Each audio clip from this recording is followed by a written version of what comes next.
La transmission de l'entreprise en droit marocain est une question d'importance cruciale dans un contexte économique où on essaye d'évoluer de façon continue. Il est important au moment de la transmission d'une entreprise de choisir le véhicule contractuel idoine, puisque les conséquences sont extrêmement importantes, non seulement d'un point de vue fiscal, mais aussi juridique. En l'occurrence, je pense à la transmission de fonds de commerce. La cession de fonds de commerce, on le sait que d'un point de vue pratique, elle peut revêtir des difficultés, notamment liées à la réalisation de cette opération, compte tenu du formalisme légal prévu en la matière concernant la rédaction de l'acte, la publicité, l'opposition vis-à-vis des tiers, le privilège du vendeur ou la surenchère. L'expérience montre que c'est une opération difficile à réaliser, qui prend énormément de temps, mais qui a l'avantage en revanche de permettre à l'acquéreur d'obtenir une entité commerciale qui est propre, sans dette, sans problème. L'autre voie beaucoup plus simple, beaucoup plus rapide est celle concernant la cession de parts sociales ou la cession d'actions. La cession d'actions est beaucoup plus simple puisqu'on est dans une société anonyme et il y est plus facile de procéder à la réalisation de cette opération via simple acte écrit et enregistrement. En revanche, pour la cession des parts ou quand même le principe de la liberté règne, il est possible de le faire via acte écrit, formalisme d'enregistrement, de dépôt au niveau du tribunal, en prenant en considération toute la notion afférente à l'agrément des associés qui, des fois, elle peut être exigée dans les statuts ou dont le formalisme peut être plus restrictif.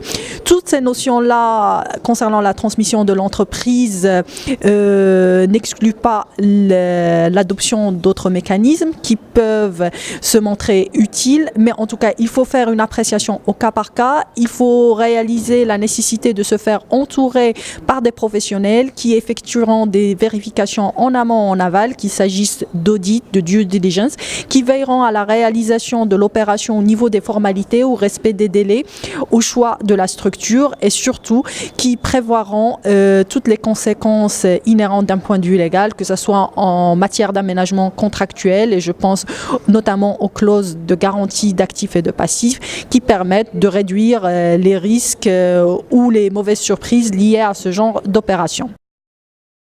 En matière de transmission d'entreprise à titre gratuit, il y a deux manières de procéder.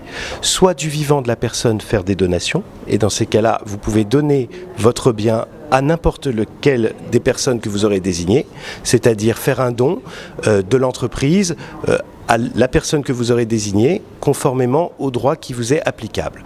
Le transfert de propriété se fera au moment de la donation et la personne qui sera donataire, c'est-à-dire qui reçoit la donation, deviendra propriétaire. Vous pouvez même démembrer la propriété, c'est-à-dire conserver l'usufruit, l'usage et la jouissance et donner simplement la nue propriété.